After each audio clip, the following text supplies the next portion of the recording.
Hello, and welcome to Web Relates. Today we're looking at the Choosing Beggars subreddit. Our first story is by OK Student. Choosing Beggar wants me to break wage laws to tutor her kid. I'm a tutor. I charge £22 per hour. This sounds pricey, but PhD students on the website charge £30 to £45 an hour, while teachers charge £40 to £60 an hour. I am a teacher and a PhD student, so I am, comparatively, an absolute bargain. I also offer group classes at £7 per student per session. I charge this low as I am from a low-income household myself and believe education should be accessible. The website takes 20% of my earnings as a platform fee, 40% for group sessions. I got a student in my group class who was generally a good student, except they were sometimes disruptive in class, trying to distract other students and messing about. As the group class was coming to an end, I got a message from their mother, asking if I had any more groups coming up. I said I did and gave her the info, but then added that due to the student's behavior, she might want to think about private sessions. She then said she couldn't afford the private sessions, and I felt bad for suggesting them. However, the kid is smart and willing to learn, and I used to offer discounts, so I said to the mum that I would drop my price to $13.10 an hour. This is the lowest I can legally do, as minimum wage is $10.42, and this gets me $10.48 after platform fees. She says, "Great, thank you so much. Can I use my free introduction? Each client gets 20 minutes free to meet the tutor to discuss it." I say, "Sure." We book it. I've just logged off. I have never had a meeting go so badly. She was hostile from the jump. She wanted me to drop my prices again from $13.10 to £7 for private tuition. I said I could not do that, as I would be earning just over £5 per hour, which is illegal. I suggested alternatives, such as me meeting her child once a month rather than weekly, but she wasn't having it, calling me greedy and selfish for charging above minimum wage for something her kid learns in school for free. I say this is minimum wage and explain the platform fee, and says if she yells at me again, I'm logging off. She says I'm being rude and need to think about how I speak to clients.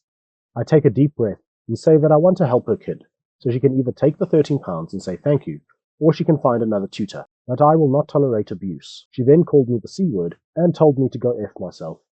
And here's the kicker. The last thing she said to me: "My husband is a solicitor. Expect to hear from his office." Now, I could be wrong, but a two-parent household where one parent is a solicitor doesn't sound like a low-income household to me. She could be lying, but still. I said goodbye and logged off. She has since left me a one-star review talking about how awful I am as a tutor and a person. The sessions are, of course, recorded for safeguarding purposes, adults talking to kids online. So I am emailing support now to ask them to review the footage, take down the review, and suspend the user. But I had to vent about this because what the actual and literal hell was that? Our next story is by No Actuator. Choosing Beggar freaks out in a public bathroom because I took her stall. So, this just happened. I'm sitting in the food court area of my local mall typing this. I think it belongs here. I was just in the mall bathroom. It was pretty big, and I think there were 8 to 10 stalls in it. When I entered the bathroom, it looked like only one other stall was occupied. I chose a stall randomly and settled in to do my business. I hear the door to the bathroom open, and loud clicks from high heels. They stop outside my stall, and I'm startled by a loud banging. Then I hear a nasally, "Excuse me." I say, "Someone's in here," and this is the conversation that ensues. Choosing Beggar says, "No crap. Can you hurry? I need that stall." There are plenty of open stalls.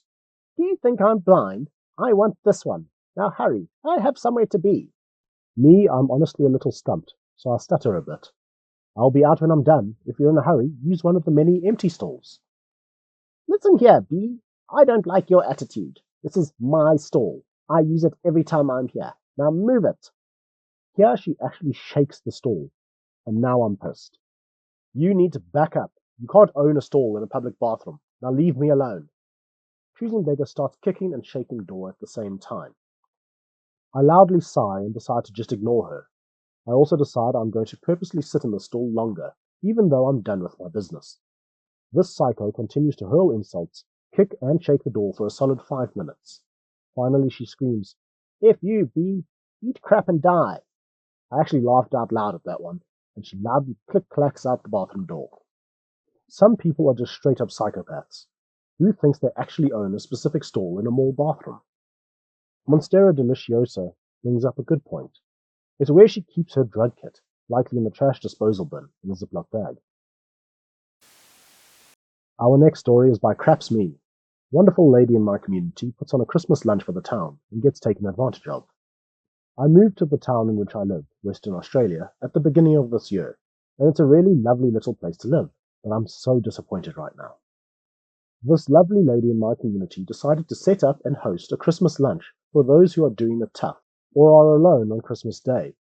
She spent thousands on food, decorations, and the venue, as it was too hot to host outside as originally intended, 39 degrees Celsius on Christmas Day. She donated her Christmas Day to do this, thinking she was doing a good thing.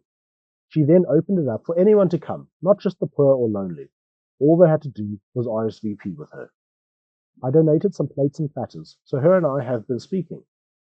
She put up the photos today of what the place looked like, but no actual photos of the event itself. I sent her a message today asking how it went, and her response was just so disappointing. No one stayed. Whole families decked out in their new clothes, kids with their new iPhones, etc. rocked up, demanded the food and takeaway, and left. She had families and people coming in and helping themselves to whole roast chooks and huge platters of food, desserts, etc., and then leaving. It's such a small community that everyone knows each other, and she told me that none of these people needed that food, and have easily and comfortably been able to afford it. She wasted all that money on the venue, the decorations, and the entertainment/games for kids, and her own bloody Christmas Day.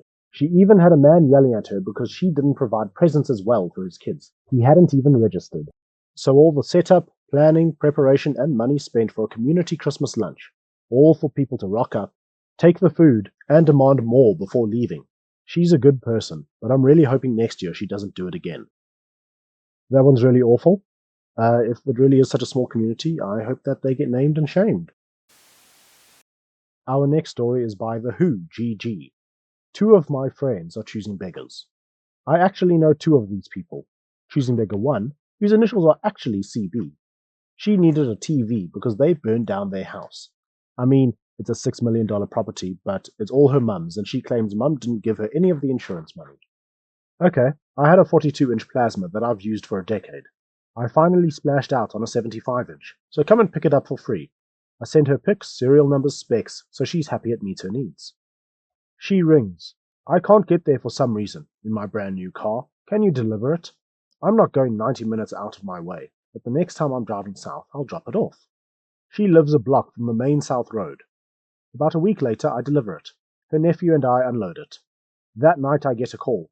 Nephew said that's a piece of crap. Why are you unloading your garbage onto me? This is pretty much her life story.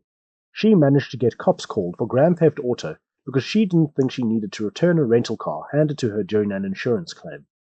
Not her fault their office closes 12:30 on Saturdays, which is before she wakes up. Choosing Beggar 2. A friend's son was moving in with his baby mama. I have some working stuff we replaced with auction stuff. My partner is, to an extent, a choosing beggar and wanted better stuff. I am from a refugee family and still have some of our furniture from the 1970s. At least this one didn't ask me to drive 4 hours to deliver. While I was selling on Marketplace, I thought it would be better donated to a family friend. His dad brought a trailer and took my old washer and dryer, plus other stuff. When I checked later, he already had much of that stuff and threw mine out. Our last story is by Lucky the Lurker. Cousin complained about free car. This is almost too predictable with my family. Just before Thanksgiving, my cousin's husband, wrecked his car, a small SUV. They had liability only, so they only got scrap value in the car, which covered towing and storage. They didn't complain to me. They never come directly to me. They complained to someone in the family, knowing that it would get back to me and that I'd be pressured to help out. The story they told was that they couldn't afford a car payment and needed a second car. The story got back to me, and I called and offered them a 5-year-old Honda CR-V with less than 20,000 miles on it. Their first response was that they were hoping for something bigger. They sent me a listing for a new Tahoe listed for $75,000. I said no, take it or leave it. Then they sent a listing for a used one that was still almost $60,000. I repeated, take it or leave it. They took it, of course. Today I found out what I predicted. They traded it in on that $75,000 Tahoe, and are now complaining that they can't afford the new car payment. I told them publicly, within the family, that I gave them a free car that replaced what they lost and fit their need. They chose to put themselves in this position. They chose to not insure a car they were dependent on and couldn't replace. They knew they couldn't afford the car payment and insurance on a new car. If I helped them out again, I'd be reloading the gun that they keep shooting themselves in the foot with. Edit. It is odd how many people think I'm enabling them in some way. There is nothing that I've done that changed their behavior or situation. They chose to trade the car in and end up with a $1,200 car payment. Without a trade-in, they would have ended up with at least a $1,200 car payment. Taking that away would change nothing. They would still be complaining about how tight their finances are. I'm minimally offended by their choices. I find it baffling how irresponsible they are. I cannot fathom making that kind of decision myself. I cannot imagine feeling comfortable living paycheck to paycheck and thinking that is normal when you have a high middle income. I could understand if they were truly struggling financially, but they aren't. They whine about money being tight, but they're still going to find the money for some lavish family trip this summer for sure.